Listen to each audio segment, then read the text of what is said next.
They called it the safest decade in history, a time of clean homes, smiling families, and brand new inventions.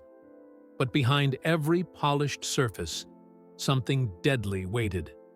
The sofa that burned like petrol, the bath that filled with poison gas, the toy that could blow your house apart. This is the untold story of how the modern home became a silent killer. A new world of comfort. The guns had fallen silent. The cities were rebuilding. Across Britain, a new optimism filled the air.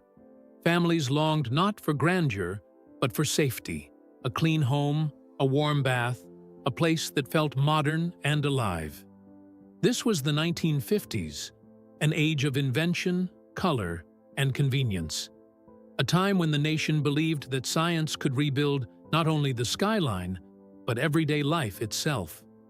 Into bomb-damaged streets came new housing estates, flat roofs, wide windows, bright rooms. The future had arrived, and it was proudly domestic. But as the decade unfolded, a darker truth began to show. For every miracle material and labor-saving gadget, there was an unseen risk. And for thousands, the modern home, the supposed fortress of safety, became the deadliest place of all. Science for children. Let's begin where curiosity was born, the child's bedroom. On the dressing table sat a brightly colored box, the chemistry set, a post-war symbol of education, curiosity, and progress. Every child wanted one. Every parent believed it would make their son or daughter clever and confident in science. Inside were glass tubes, powders, liquids, and an alcohol burner. No diagrams, no safety instructions, just the vague promise of discovery. The instructions read, "Be liberal with your experiments." And liberal they were. A drop of glycerol on potassium permanganate. Nothing happens at first. Then, suddenly, flame, smoke. A flash so bright it blinds for seconds. Hands burned, curtains caught fire. Children ran screaming as their little laboratory became a fire trap. Newspapers told the stories. 17-year-old Ian Findlay blown across his living room by an explosion. 14-year-old John Guesty killed when two harmless chemicals combined into something far worse. In the United States, kits were even more extreme. One set proudly contained uranium dust and a mini Geiger counter, marketed so children could measure radiation themselves. The 1950s had fallen in love with science, but it was a blind love. What parents saw as education was often experimentation without control. Still, decades later, many of the great British scientists would admit their passion began with those same dangerous toys. Progress and peril, already hand in hand. The age of plastics. Walk down into the living room, a showcase of post-war prosperity. After years of rationing, people wanted comfort. Hard wooden chairs were replaced by soft foam sofas. For the first time, the average family could afford furniture that looked elegant and felt luxurious. That luxury came from chemistry. Polyurethane foam, light, flexible, and easy to mold, became the heart of modern design. But it came with a flaw no one anticipated. When a cigarette fell between the cushions, the foam didn't just burn. It liquefied, dripping like molten wax and spreading flames across the floor. The fire moved silently at first, releasing thick black smoke. Then, an invisible killer. Hydrogen cyanide gas. 3 boys in Yorkshire died when a single smoldering cigarette turned their home into an inferno. Hundreds of similar incidents followed. In an age when smoking was part of every evening ritual, the combination was lethal. A cigarette, a sofa, and just a few seconds of carelessness. That was all it took. The chemical miracle of the decade had created comfort that could kill. Clothing made of fire. The revolution in plastics didn't stop with furniture. It entered wardrobes too, Synthetic fibers, nylon, rayon, and acetate were the height of 1950s fashion. Soft, cheap, and easy to clean, they replaced wool and cotton in nightwear and dresses. But no one told families that these new materials burned faster than anything they'd worn before. The problem wasn't only that they ignited easily, it was how they burned. Nylon melted, sticking to the skin, dripping like candle wax, and leaving deep, permanent burns. In winter, when homes relied on open coal fires and electric heaters with no guards, the risk was constant. 13-year-old Edna Cooper died after her nylon nightdress caught fire while she stood near a gas oven. 85-year-old Nora Rhodes suffered the same fate in front of an unguarded electric fire. 300 deaths a year, mostly children and the elderly, were recorded from clothing fires. Campaigns urged people to fit guards and wear closer-fitting pajamas. By 1954, Parliament had to intervene, ordering all heaters and fires to include protective barriers.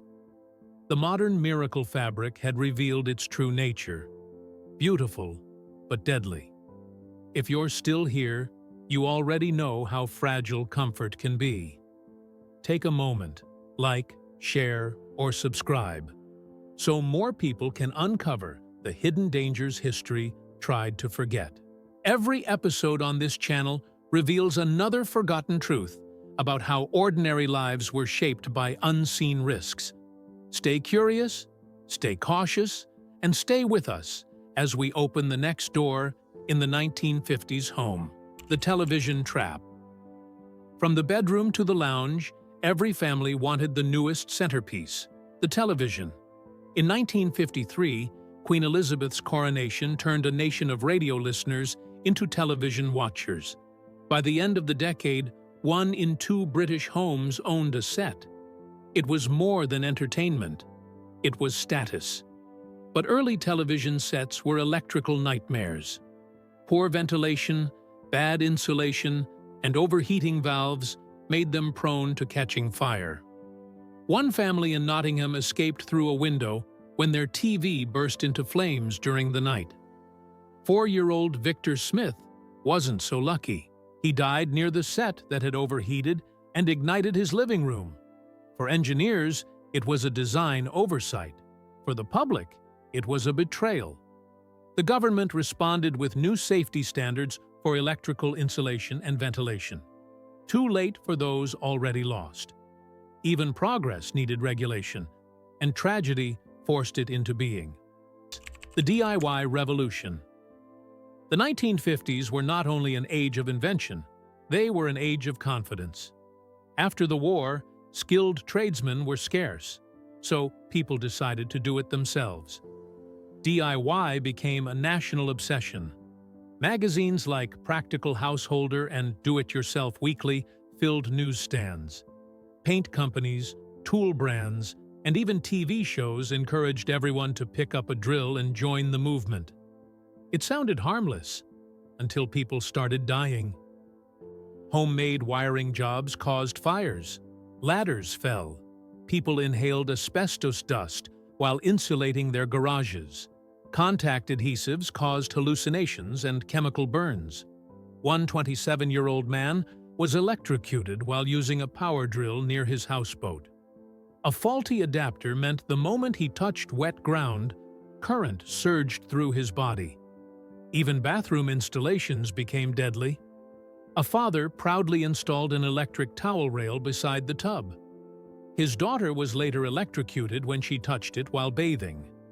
Inexperience, combined with new technology, created a perfect storm of hazards. DIY promised independence. It delivered danger. Chicken and salmonella. Now we enter the kitchen, the heart of every 1950s home. Here, after years of rationing, the nation rediscovered food. Butter, bacon, and sugar were back. But nothing represented prosperity like the Sunday roast chicken. Before the war, chicken was rare and expensive. By 1959, 75 million were sold annually. Cheap, quick to cook, and available everywhere. But factory farming and imported feed carried an invisible threat: salmonella. Bacteria spread rapidly through cramped poultry farms and survived all the way to the dinner table. Housewives proudly prepared their first roast birds, but many didn't know that washing raw chicken in the sink actually spread bacteria onto taps, counters, knives, and towels. In kitchens across the country, entire families fell ill. Some never recovered. Public health experts later discovered that simple soap and proper hand washing could have prevented nearly all these infections. Yet food hygiene education was decades away. The modern kitchen looked clean, but its greatest danger was microscopic: the deadly bath. We moved to the newest and most luxurious room of all, the bathroom. Until the 1950s, half of British homes had no indoor bath or toilet. Now, with cheap gas boilers and heaters, everyone could enjoy hot running water. But these new conveniences brought a hidden killer: carbon monoxide. Small, sealed bathrooms were fitted with gas geysers to heat bathwater instantly. There were no vents, no alarms, and no regulations. When the flame burned without enough oxygen, it produced carbon monoxide, colorless, odorless, and silent. It binds to blood over 200 times more strongly than oxygen, slowly suffocating the body from within. Victims often felt sleepy, relaxed, unaware of what was happening. Many were found slumped beneath bathwater, appearing at peace until doctors revealed the truth. Dozens died each year. A 20-year-old nurse in London, a family in Dundee, a man in Birmingham who never woke from his evening bath. Only later would alarms and ventilation systems become mandatory, but by then, the silent gas had already claimed too many lives. The age of electricity. Electricity was the new miracle and the new menace. The 1950s house hummed with power. Kettles boiled in minutes, irons glided across shirts. Vacuum cleaners promised dust-free perfection, but the price of progress was poor quality and ignorance. Cheap imports flooded the market. Plugs overheated. Cables frayed. People repaired appliances with tape and string, believing it harmless. Mrs. Haller, aged 25, was found dead beside her new electric iron. Exposed wiring had shocked her instantly. Others died in their sleep when faulty electric blankets caught fire. Manufacturers blamed user error. Users blamed shoddy design. In Parliament, Lord Crook called for better consumer protection, warning of the constant sale of dangerous electrical goods. In response, 1957 saw the birth of Which, the first independent product testing organization in Britain. It became the consumer's watchdog, and its voice changed safety forever. Chapter 10: The Price of Optimism. By the end of the 1950s, Britain had transformed. Homes were brighter, warmer, and filled with gadgets that past generations could never have imagined. But hidden beneath that progress was a trail of tragedy. The chemistry sets that burned children, the sofas that ignited like petrol, the night dresses that melted into skin, the televisions that exploded, the bathrooms filled with poison gas, the power tools that killed their owners, and the food that carried unseen disease. Each invention came with its own invisible cost. Each disaster forced new rules, fire guards, wiring codes, ventilation laws, safety labels, and electrical standards. The post-war dream of comfort had demanded a generation's worth of painful lessons, lessons that endure. Today, our homes feel safer than ever. Smoke detectors, grounded plugs, non-flammable fabrics, double-insulated wires, but every comfort hides complexity. The lithium battery that powers your phone, the smart heater that runs all night, the chemicals under your sink. Each could become tomorrow's hidden killer. The story of the 1950s home is not just history. It's a warning. Innovation will always race ahead of regulation. Safety always comes second, after something has gone wrong. The families of the post-war years believed they had found peace at last. But inside their new homes, a quiet war was still being fought, between human ingenuity and human error. The home is meant to be a sanctuary, yet history reminds us that safety is never guaranteed. It's engineered. The hidden killers of the 1950s home may be gone, but the principle remains. Every new comfort demands caution. Every modern miracle hides its own potential for harm. So when you turn on a switch, heat your dinner, or sink into your favorite chair, remember the lessons written in smoke, flame, and silence 70 years ago. Because the past's most dangerous inventions were not monsters of war, they were the household miracles of peace. History doesn't just live in books. It lives in the walls around us, in every invention, every mistake, every lesson learned too late. If you want to see more untold stories like this one, subscribe and turn on notifications.